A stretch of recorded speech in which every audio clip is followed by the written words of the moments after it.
Okay, perfect. So we are recording now. So let me pull up the textbook and then we're going to begin, okay? So we're going to go over 15, 16, and 17. I'm going to try to get through as much through chapter 17 today as I can. If not, we'll continue it into tomorrow. Okay, so we're going to end at 321.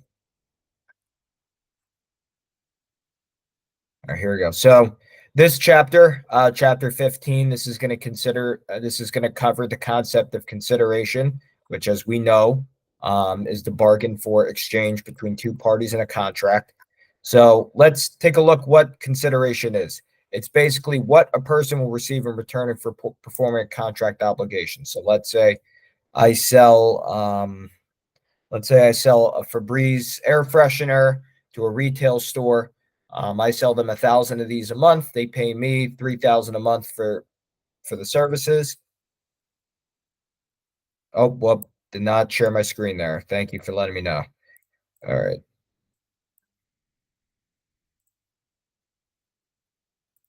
All right. So let's restart this. Okay. So we start out with consideration. So it's basically what each party gets in return for a contract, typically goods or services. So if I sell someone a piece of metal for $50, that's a consideration. The consideration is going to be what we receive. So if I sell the metal, the money that I receive for it, which I can use for my metal business, would be the consideration I receive, and then the metal for the person that bought it would be their consideration. Okay. So we have different types of considerations. So we have a benefit to the promisee. So that would be typically with financial gain or something of that nature. We also have a detriment to the promiser. So a lot of NFL teams might do this where they tell their athletes, hey, during the offseason, you can't do these activities because you could get injured, and they could put a clause in their contract stating that. Sometimes they can't even play other sports because the teams are worried that the players could get injured. So that could be a detriment to the promisor. A promise to do something. So let's say I agreed to cook dinner for you for 6 months. That's a good. Okay, 1 second. Let me let Ashley in here. Okay, perfect. Perfect. Okay. So those are different types of consideration. It doesn't have to be always monetary. It's basically just a fair exchange between two parties in which they get some type of value. The value itself is the consideration. So we also have a concept called promissory estoppel. So there are certain exemptions to consideration. One of them is within this concept. So this is basically it prevents a bait and switch. So let's say, for example, you get accepted for a job in California that's going to pay you $85,000 a year starting. You pack up your bags, you move from Florida. You already pay for the U-Haul. You already pay for a deposit on an apartment. And let's say they say, hey, this job is no longer available, even if they had promised you the job. You could sue the company for damages under promissory estoppel because they technically did a breach of contract under a verbal agreement. So, in order to meet the criteria of promissory estoppel, there has to be three conditions that have to be met. Number one party has to make a promise, and they either knows or should know that the other party will reasonably rely on it. So, if we go back to our example of thinking we're getting a job, having a promise, and then it not happening, um, we relied on that. So us, the potential employee, relied on that information. So because of that, we spent money on an apartment in the area. We spent money on the moving costs, and whatever other fees we might have done. So we could sue the company for those damages. Hold on, give me 1 second, guys, because I had this one up too. I don't know why. Okay, good, perfect. Another thing is that the other party reasonably relies on the promise. So one party makes a promise. So in this case, the company that gives a job offer, they should know, hey, If we offer someone a job and they require them to be in person, we have to be under the assumption that they would have to live at the area because there's no way they're going to fly back and forth to work every day. That wouldn't be convenient. So that would be the first piece of criteria. The second piece of criteria is that the other party reasonably relies on the promise, which we did because we paid the rent and we also might have paid any moving fees and then on a new apartment. And then number three, the only way to avoid injustice is to enforce the promise. So in order for us to be able to reverse the damages, we would have to grant that person the job, which is the promise. So because of that, we could sue under promissory estoppel because it meets the three criteria.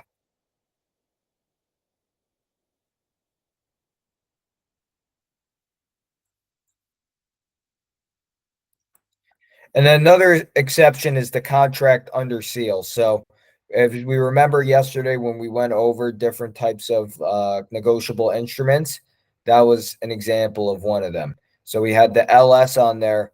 So basically, if you have a contract under seal, all that happens is that the contract is approved and it's a formal contract now.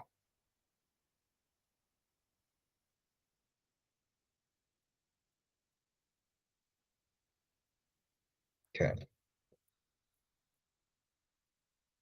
So we also have an illusory promise. I don't know how many of you guys have had sales jobs before, but let's say if you guys have ever worked a sales job, typically what would happen is someone will say, "Hey, I think this is good," or let's say you work in retail, for example. You ever had somebody come up to you say, "Hey, I like this, but I need to think about it, and I'll get back to you tomorrow."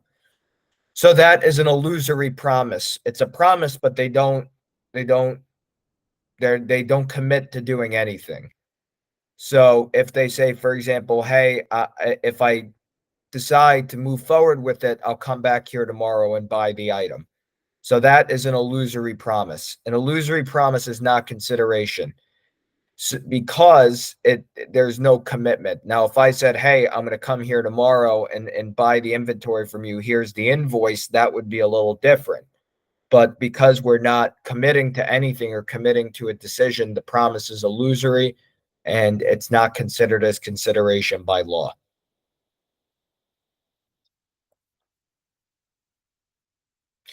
So we also have a concept called past consideration. So it's a little bit of a complicated concept, but let's say, for example, you work for a company and they say, hey, you've been doing a great job here. After 5 years, we're going to give you a 5% share in the company. So let's say after 5 years, let's say it's been 6 years and you haven't received it yet, and you want to sue because the company did not fulfill its promise that they made to you verbally, and you want to sue under a breach of contract to get your 5%. Well, because the 5 years has already passed, the promise date has already passed, therefore you can't win because of past consideration. So, past consideration when the job is done is no consideration at all.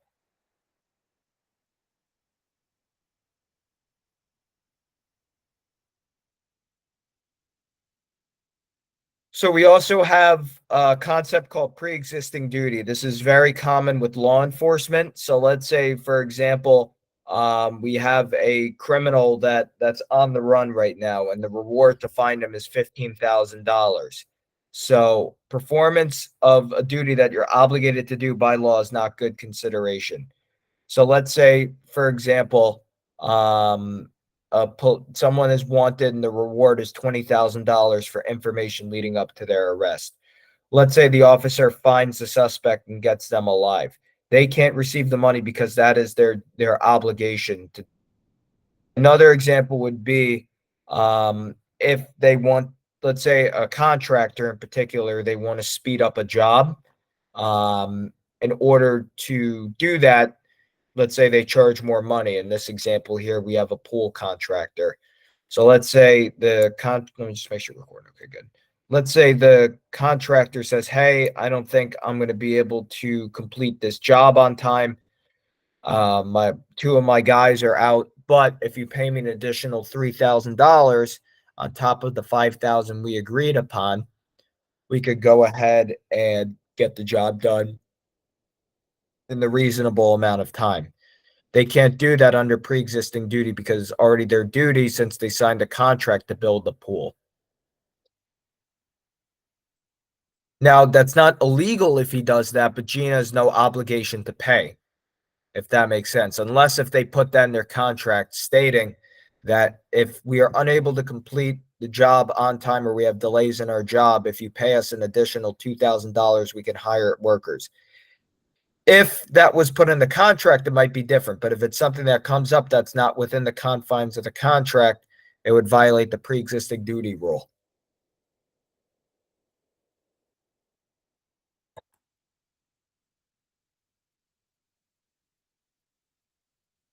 So we also have some exceptions to this rule. So let's say we have unforeseen consequences. So let's say, for example, let's say we're doing an environmental inspection of a building that a company wants to purchase. And we find something in the building that can be unsafe. Let's say we find some unsafe mold in the building.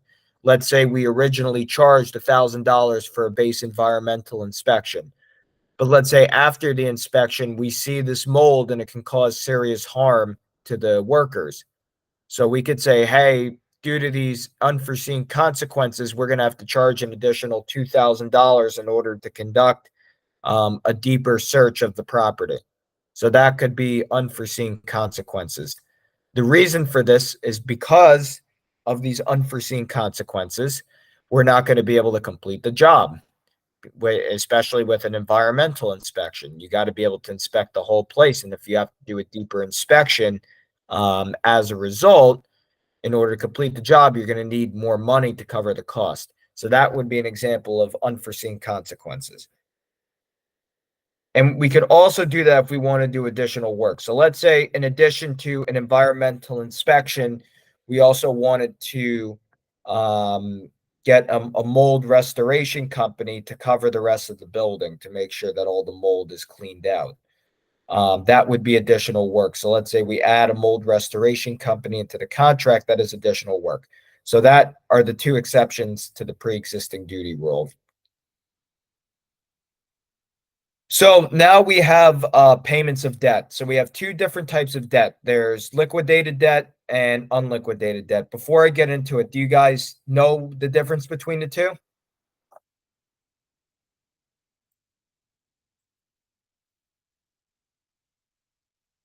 Okay. A So, little bit. yeah. Can you try to explain what it is from best of your understanding?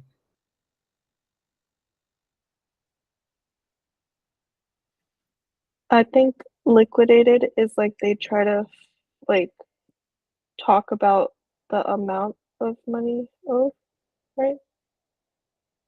Okay. And what's unliquidated?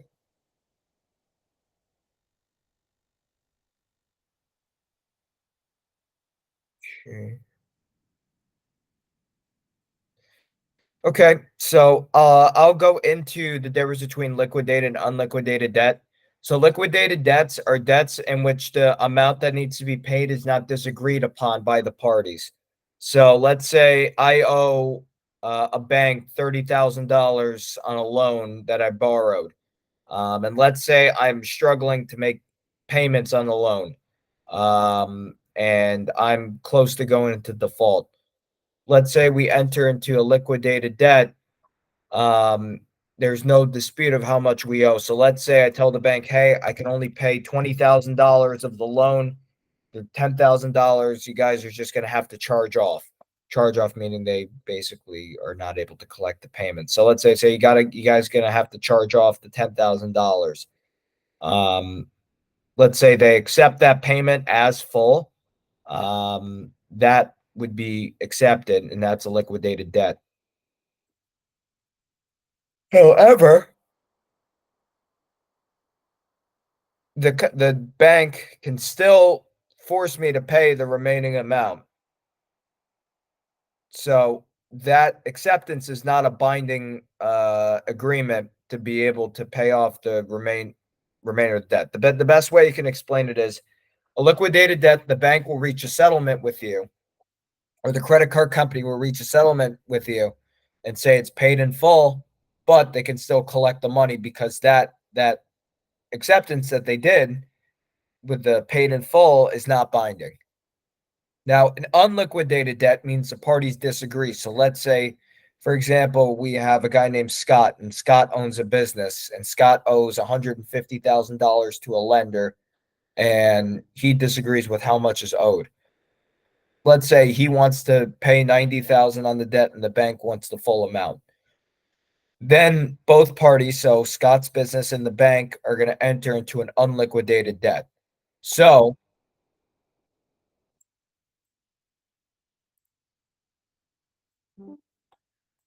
so what will happen is they'll typically have a dispute. And if they decide to settle it, there's going to be an accord and satisfaction. The accord meaning the new payment, right? So let's say that he agrees to pay the full amount, that's the accord, or let's say the lender settles with Scott and they allow him to pay less than what is owed and paid in full, that's the accord. The satisfaction means there is no more judgment or lien against Scott's business. So the judgment that the bank put on against him because of the delinquency of his debt, um, that would be the satisfaction when that is removed. So there has to be three different types of criteria. The debt has to be unliquidated, meaning that the amount or existence of the debt itself is in dispute. The creditor has to agree to accept the full payment less than it is owed. So let's say I want to pay 70,000, but the bank wants 120,000. If the creditor agrees to the 120,000 on a $150,000 note, let's say I've already paid 10,000 down, that they would have to agree to accept that full payment less than what they were owed, which is $150,000 plus interest. And then the debtor pays the amount they have agreed on. So let's say we agree upon a $90,000 settlement. I pay the bank $90,000. The debt is removed and discharged. So the accord is the new agreement to pay less.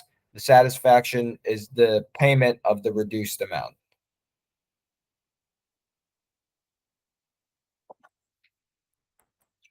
So liquidated is basically, try to think about it like this, like liquidated, think about when you sell a stock.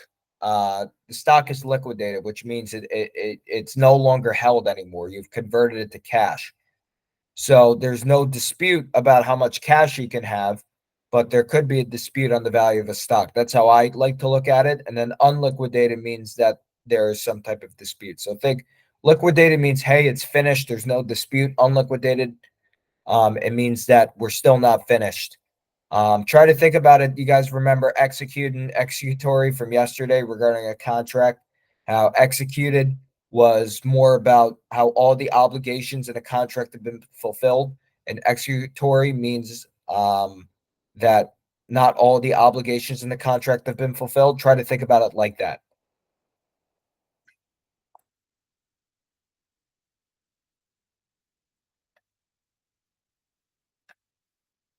Okay.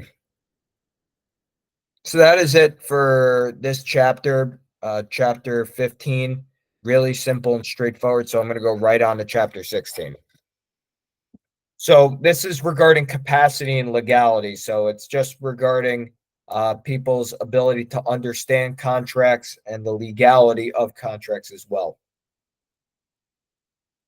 So capacity is basically the mental ability to understand their rights and obligations under a contract. So there are certain types of qualifications in which people can void a contract because they don't have the capacity. This could be people that are intoxicated, people who are minors under the age of 18. It can also be people with some type of mental illness as well. And then convicts can fall under the category as well. It used to be married women, but since we're in a different time, that's no longer the case. So minors are the most common. So basically, all this is that, let's say a minor enters into a contract to finance a piece of furniture, let's say $2,500, and they agree to pay $100 a month. Because the debtor is a minor, they can void that contract at any time, simply because of the fact that they are a minor.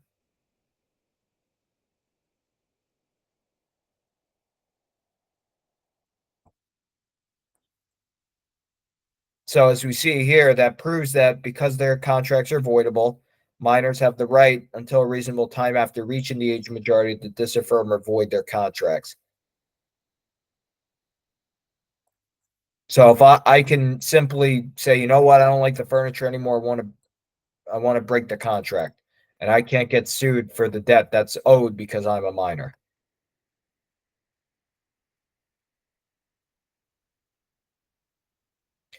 And let's say we destroyed the furniture. Even if we destroyed the furniture, the company that sold us the furniture can't sue us because we're a minor. So that's the concept of a disaffirmance of a contract with a minor.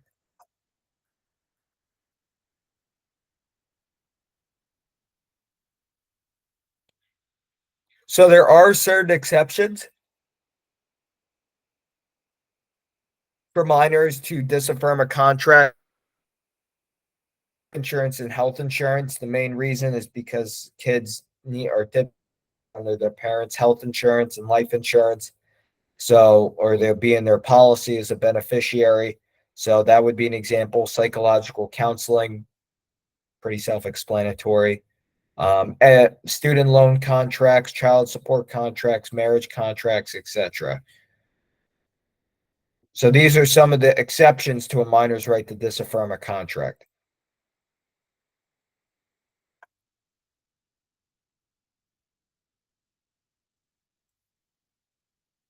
Okay. So we also have ratification as well. So once a person reaches the age of majority, they may ratify or legally affirm contracts made as a minor. So let's say a child actor from Nickelodeon signs a contract at 15, and let's say they've been on the show for 5 years. They can ratify their contract since they're an adult and 20 years old, and be bound to the contract.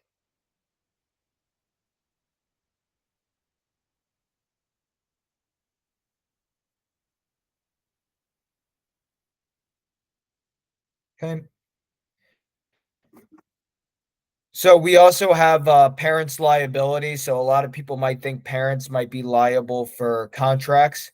So if you guys have ever, if you were a minor and let's say you signed a contract on a lease, I assume none of you have, but let's say, for example, you did, or better yet, in student apartments, they typically always require that some type of parent or legal guardian signs as a co-guarantor on a contract. So if you guys sign into a lease agreement, um, you would sign it, and then your parent would sign as a co-guarantor as well. That way, you have your parents have some type of liability for their children's contracts.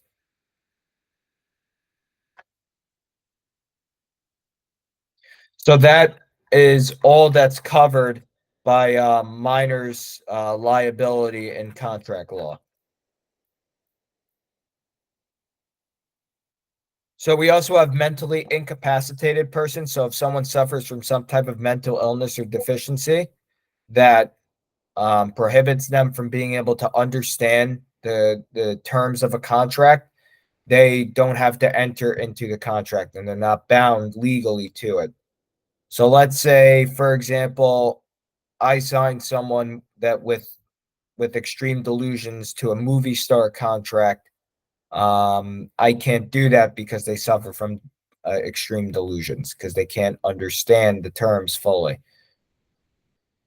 Okay.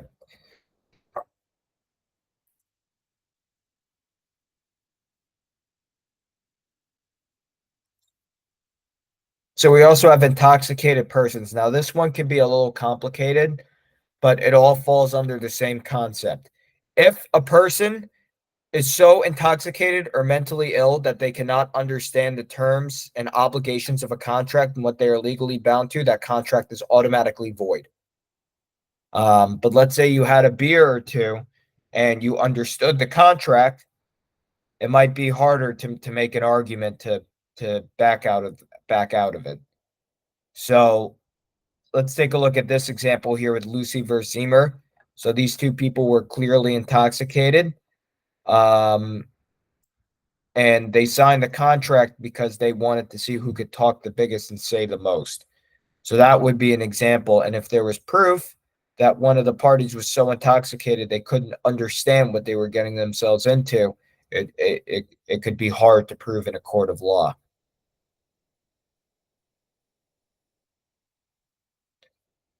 Now, let's say, for example, someone gets drunk and they buy something online for $7,000 and they finance it. Let's say the person who gave them the contract had no idea they were drunk and they gave them the contract. If the other party had no knowledge that the person was intoxicated, the contract is most likely going to still remain in most states.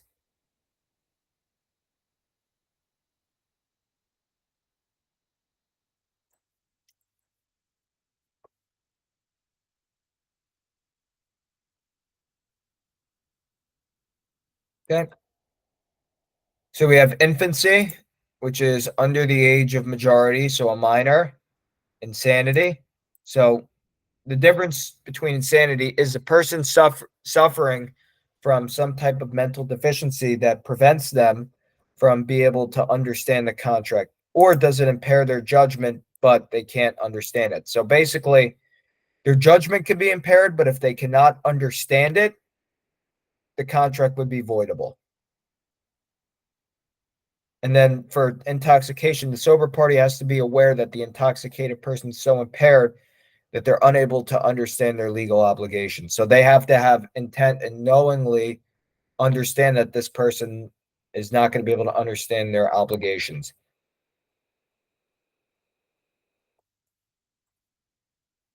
Okay.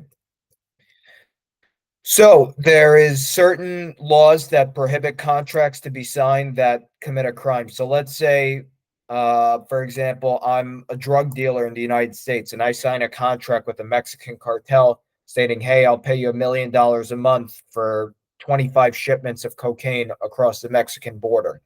That contract is not allowed because it's an agreement to commit a crime, which is drug trafficking. So that is not allowed. So let's say, for example, and this is where it gets a little complicated, but let's say we made a contract for something that was legal. So let's say we agreed to deliver asbestos to this construction company. But then later we find out that while we're in the contract that asbestos is now illegal in buildings. Asbestos, by the way, if you guys don't know, was a material that was used in buildings in the early 1900s. Um, and that material that they used was found out to cause serious types of cancer. So even though a lot of buildings were built using that material, now that is no longer allowed. So let's say we entered a contract where we sold asbestos. If the government outlaws that, and then it gets complicated because of the whole contract clause in the Constitution. But let's say that the state does not allow asbestos in buildings anymore because of environmental regulations. That contract becomes void. Another concept that we have is licensing statute. So if you guys ever falls under PC or PLLC, these are companies that are professional corporations or limited liability companies. These companies typically have to have licenses in order to operate, not just with PC and PLLC. So those can be accountants, engineers, lawyers, doctors. They typically operate under that professional level. But it can also apply to certain other uh, businesses, such as construction companies. They have to have construction licenses, HVAC licenses, etc. If you have a commercial air conditioning contractor, stockbrokers as well, and financial advisors, they need to pass a series of exams in order to get certified as a CFA. So because of that, they have licensing statutes. The reason for that is because they want to make sure that everyone has the proper schooling, training, and degree of competence in order to help people out, um, in order to provide services for them. Okay.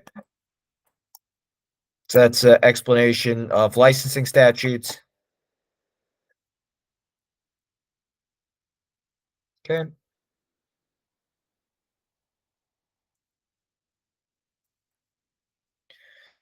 Then we also have usury laws. So usury laws is basically it caps out a certain interest rate in which you can charge for loans. So let me search up Florida usury rate.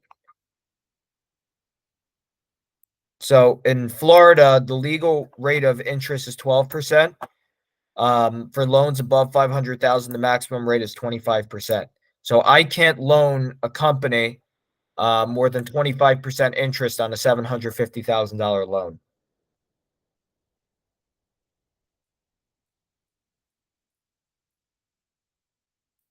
All right. And then we also have gambling. So I think you guys know what gambling is. It's just betting. I think that's pretty self-explanatory. Um, Obviously, gambling, underground gambling operations, bookmaking, it's called, is illegal in most states except for it is illegal in most states, but some states allow casino gambling. I'm pretty sure you guys have seen that. Nevada, New Jersey, Louisiana. Um, they have in New York, they have in Florida. So most states do allow casinos too. So gambling is legal. And then we also have Sabbath laws, also known as blue laws. These are not as common anymore. But 20, 30 years ago, businesses could not operate on a Sunday because that was a day for church. So that would be a Sabbath law. But typically, these don't really exist anymore, just because of how the times are today. And also, it was considered a violation of the First Amendment because it could possibly prohibit. Well, the best explanation I could put for that is that it could prohibit freedom of religion. So let's say, for example, a Jewish business wants to operate on a Sunday, because they have to be closed on Saturday because Jewish people Sabbaths on Saturday. That can cause an issue under the First Amendment.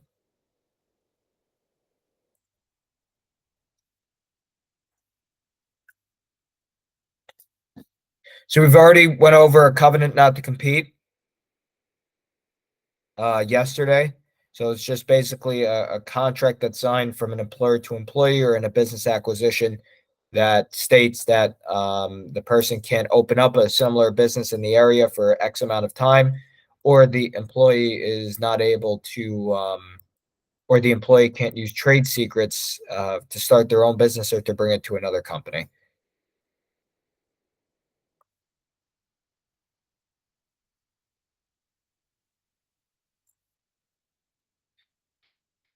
So now we have unconscionable contracts or clauses. So these are contracts that are so unfair that it's void of conscience. So let's say, for example, I charge $50,000 a month to buy one thing of this Gold Bond baby powder, even though I bought it for $10 or $7 or however much it costs.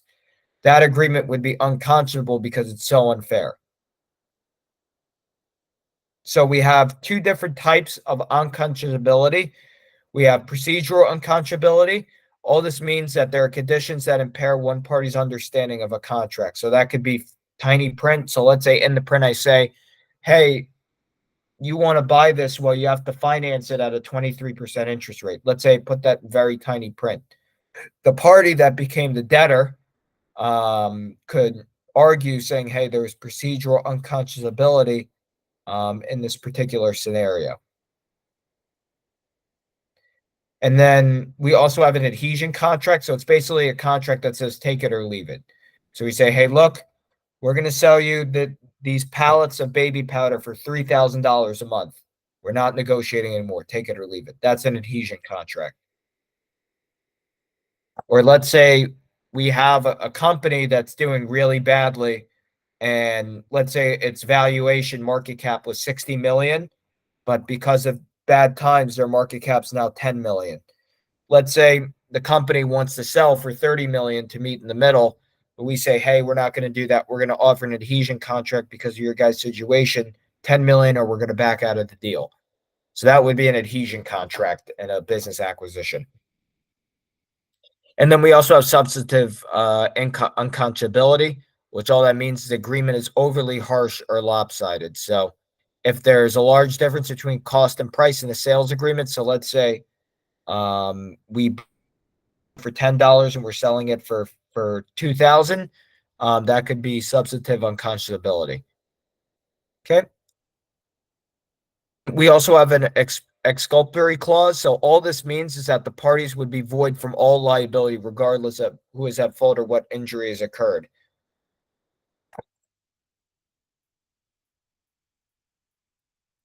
So let's say, for example, we buy a business that's failing because we believe we can turn it around. And let's say we put an exculpatory clause in the sales contract that could result in the other, let's say we try to put something there, say, hey, if this fails, let's say we get seller financing for the company. Seller financing is when the seller of the company will give a loan to the company that's buying to be paid off to cover the cost of buying the business, or at least part of the cost. Some lenders, they'll do 60%. The money will come from a bank, 30% will come from the seller, and then the 10% will be a down payment. That's sometimes how different types of buyouts and acquisitions are structured. But let's say we put an exculpatory clause stating, hey, if the business fails, we're unable to pay the loan. We want to do an exculpatory clause to be exempt from the payment. And we want to be released from all liability. So that could be an exculpatory clause.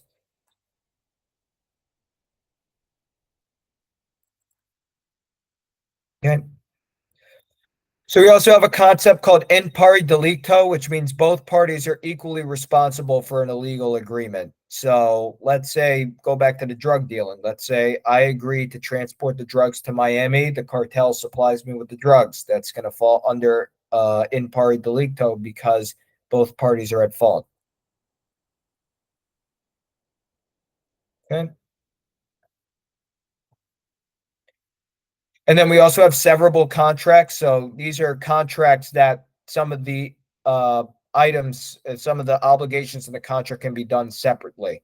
So let's say, hey, we're going to sell you this the baby powder for $3,000 for 1,000 units. But in addition to that, we want to cover the trucking and transportation fees. We want you to pay us an additional $4,000 a month. So that would be a severable contract. Or let's say, for example, instead of money, let's say, hey, for the trucking, we're going to provide your company with customer data. So that would be a severable contract. In an indivisible contract, both parties have to complete the performance.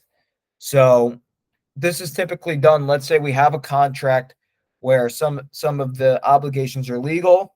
So let's say we sell the baby powder, but let's say some of them are illegal. Let's say with the baby powder, we'll also sell crack cocaine. So we can still keep our contract for the baby powder, but we only have to avoid the crack cocaine.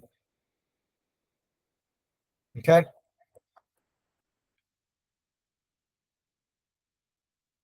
So basically, the difference between the two, severable means you can take away some of the obligations in the contract, and an indivisible contract, if one of the obligations not met, that contract's done.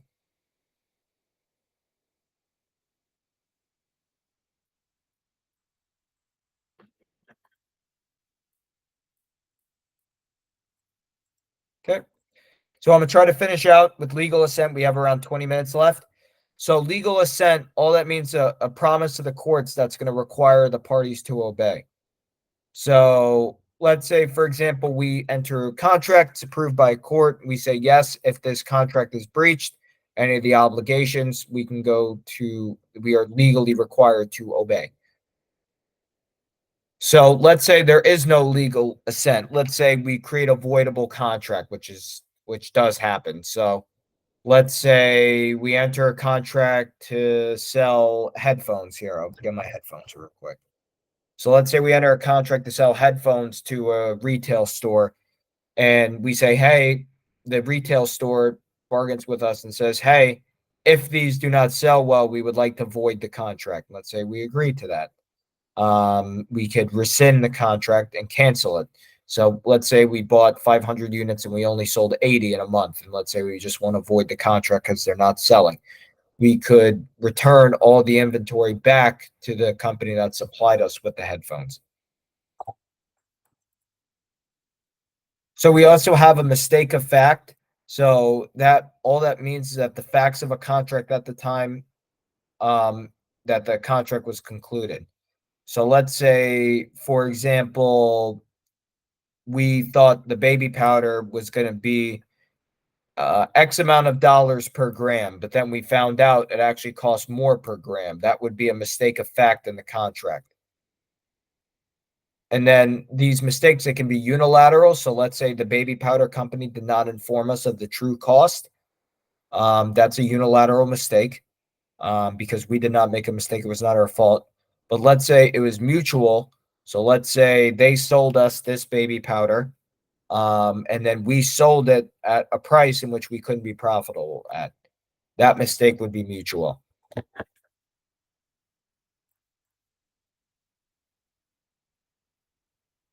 So a unilateral mistake has to fall under any of these three conditions. One party has to make a mistake about made a mistake about material fact, and the other party knew or had reason to know about the mistake.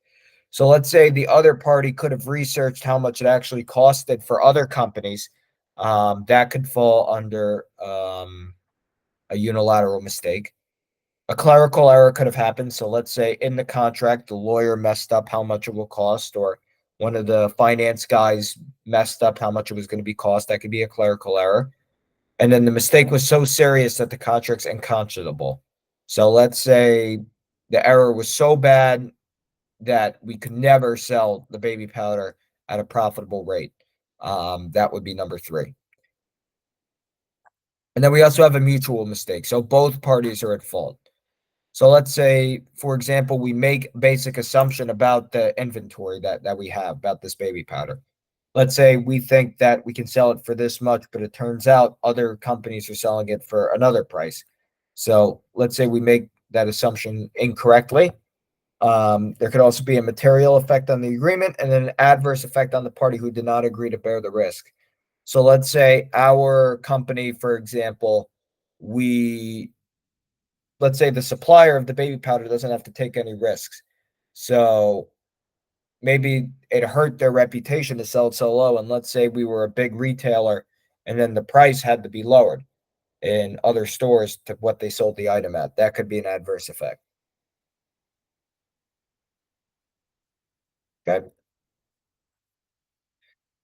So we also have a misrepresentation. So let's say we say something about the inventory that we bought, and let's say something was incorrect. So let's say we say, hey, in the contract, this should be marketed for babies, but let's say the powder is more for teenagers. That would be a misrepresentation, and that could provide us with lost revenues if the item does not work.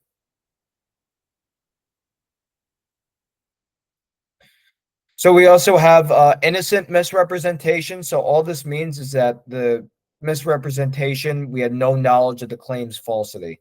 So let's say we didn't have any intent to deceive, we didn't have anything like that. Let's just say we made a mistake in doing the contract. That's an innocent misrepresentation.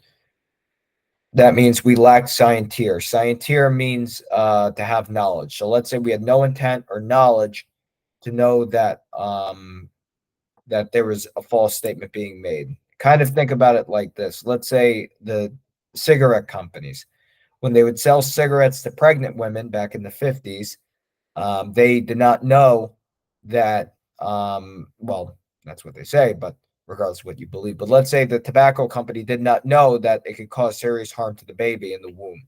So that could be considered innocent misrepresentation. Maybe they got it from scientists who are supposed experts. That could be an innocent misrepresentation. We had no knowledge that it could seriously harm a fetus.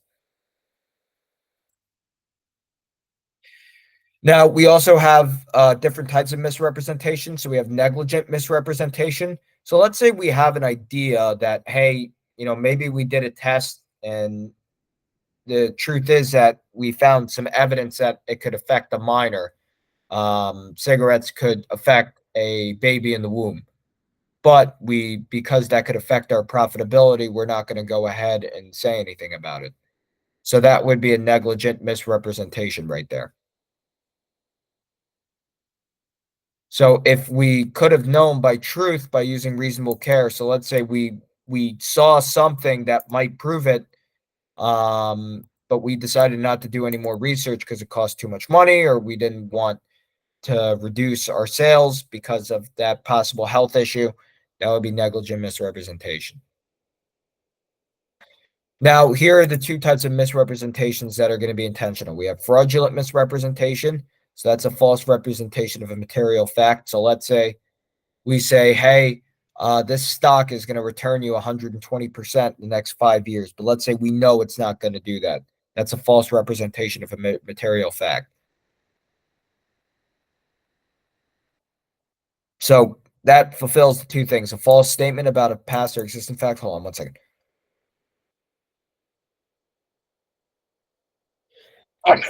Oof. Excuse me. Okay, perfect. So we have a false statement about a past or existing fact that is material to the contract. So let's say we sold a stock that we knew was not going to give the return we promised. And let's say we knew that. So there's intent to deceive and a false statement. And then we also have justifiable reliance on the statement.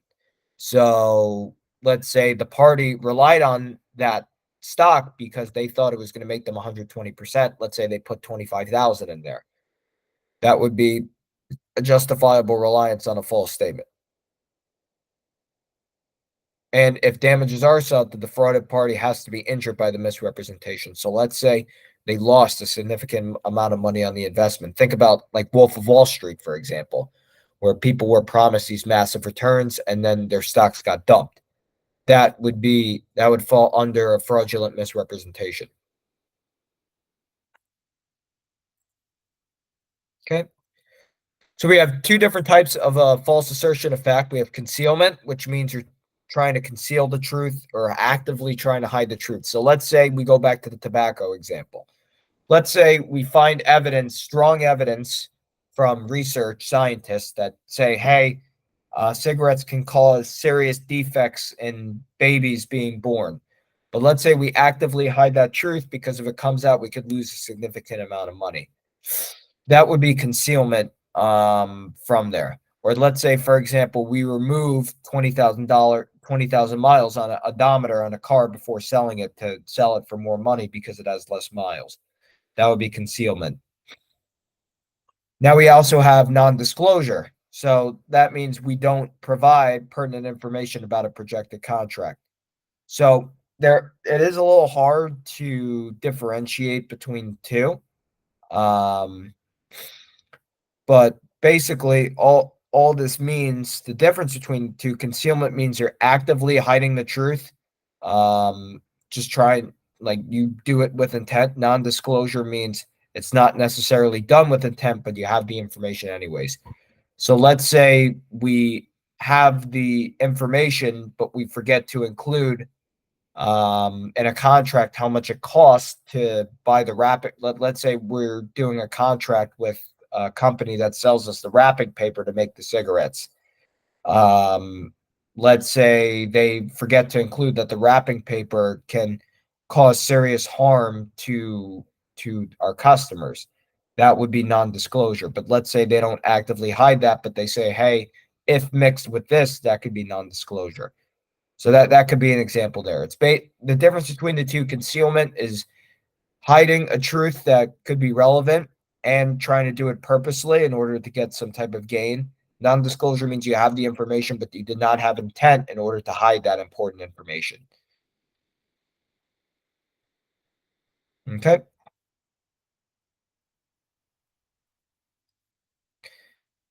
Okay. And then we also have undue influence. So all this means is that they're one party. So let's say we have a will, for example, the mother and two sons, and let's say one of the sons wants to cut the other son out, and let's say one of the sons threatens and tells the mother, hey, I'm going to sue you if you don't cut him out of the will. And let's say she signs a contract because she doesn't want to get sued. That would be under undue influence. Or let's say the son or a distant relative, let's do a distant relative. Let's say a distant relative has some type of blackmail against the mother, and he says, "Hey, I'm going to release this blackmail if you don't cut your sons out of the inheritance and give it to me." So that would be signing a contract undue influence. So this is only allowed when there's a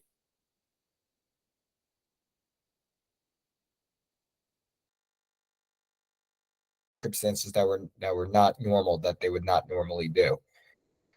So that could be a doctor, that could be a guardian, relative, or anyone else that has a relationship with the plaintiff.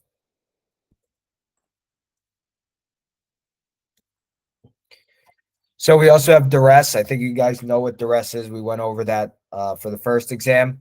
It's just when one party's forced into agreement by the wrongful act of another. So that could be extortion, blackmail, that could be threatened to file a lawsuit, or maybe the contract can also threaten someone's economic interests.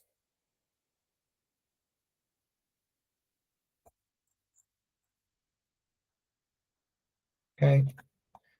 So I'm going to try to, so we were able to cover 14, 15, 16, 17. Okay, good. I'm going to go over some of the other terms in here. That might not, I'm going to go over. Okay.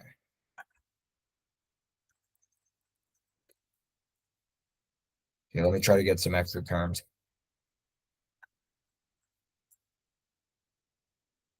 Okay, we did this. We did mutual mistakes. Okay, so let's go a little more over the mutual mistake. So let's say, for example, we agree upon the fact, hey, we made an assumption about the subject matter of the contract that wasn't true. Let's say because of that, we changed some of the material effects. So let's say we changed the amount of items we sold because of the cost. But let's say there was no adverse effect on the party. Therefore, that contract can't be void.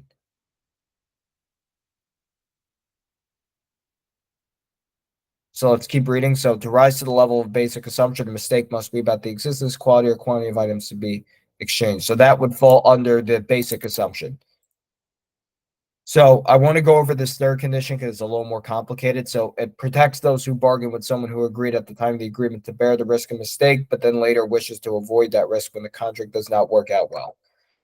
So let's say, for example, Jordan agrees to pay Cadaffel $5 million regardless of the outcome of any future paternity tests. The outcome of the case is going to be different. All right, let's keep going. I want to go over as much as possible. Before I do that, though, do any of you guys have any individual questions about any of the subject matter? Do you want me to go over anything one more time? Now's the time to let me know. That way, and if not, I could just continue with what I was doing.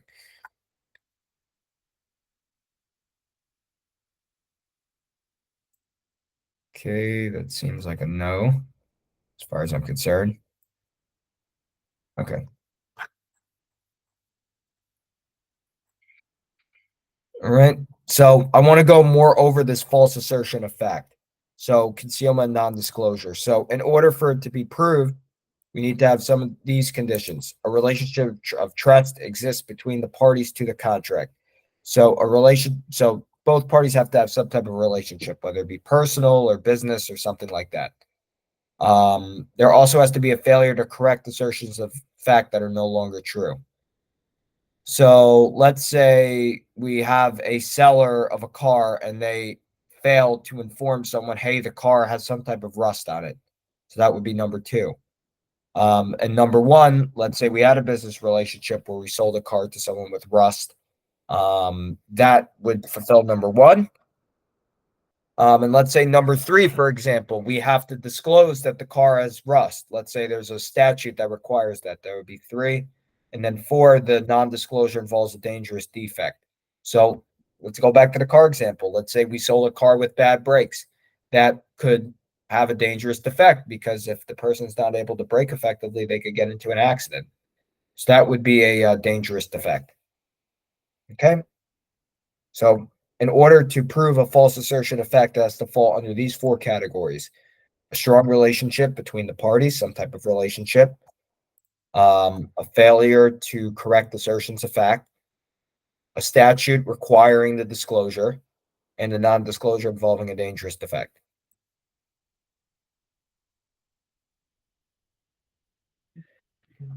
Now, with concealment, you need to have scienter, so knowledge that there's something wrong. So let's say we knew the brakes on the car were bad, but we sold the car anyway because we had to get rid of it. That would be scienter because we had an intent to deceive. So let's say we told them, hey, this car is safe, it works great. But let's say the brakes were broken on and we sold it anyway. There's an intent to deceive right there.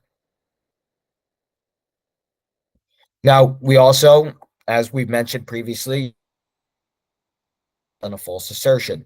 So let's say the party bought the car because they believed it was safe. Let's say they have two kids, they want to make sure they have a safe vehicle. So that would be a justifiable reliance on a false assertion. Because the vehicle was thought to be safe from the dealership, they bought it. But let's say it's not safe. Let's say the brakes are do not work well. That is a justifiable reliance on a false assertion.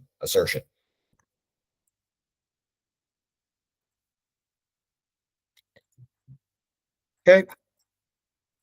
Okay, I'm gonna try to go over some of the previous chapters, cover what I can, and then we'll close out for today.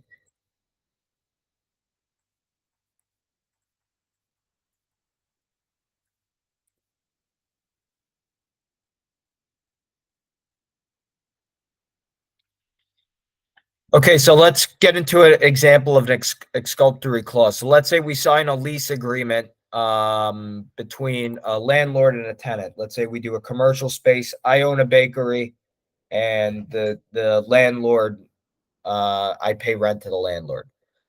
So let's say in our lease agreement, we put an exculpatory clause stating if anyone gets injured on the property, let's say there's a defect with the property, we cannot sue the real estate holding company that owns it. So that would be an example of an exculpatory clause. Now, that could happen if that is result to carelessness or negligence. So let's say, for example, we run our bakery and we mess up one of our fryers, or let's say we have a fryer, we have a stove, for example, and our stove explodes and one of our employees gets hurt. We can't sue the land. Let's say we went in there and all the kitchen equipment was already there and it blows up. We can't sue the landlord for that if there is an exculpatory clause, because that frees them of the liability for that. We would have, if we saw that damages, we would have to sue someone else. So that would be an exculpatory clause in landlord tenant law. Okay. Okay, we have procedural unconscionability. Okay, we did the sale of online businesses. Just trying to see anything else. Sabbath laws we did, gambling we did. Okay, so there are exceptions to certain usury laws. The first thing is, let's say we do an intercompany loan between one business and another. Let's say we're willing to pay more to get the money. That could exceed the maximum amount. So let's say we desperately need money to expand, and we're willing to pay higher than the usury interest rate. The corporation can be given an opportunity to borrow. So let's say I own a company that sells metal, and let's say there's a big metal company in Nebraska that's willing to lend us money, but they're going to lend it at a 40% interest rate. But we need the money so that we can produce more inventory to sell. So if we have two corporations and we are willing to pay the higher interest rate, we can be given the opportunity to borrow.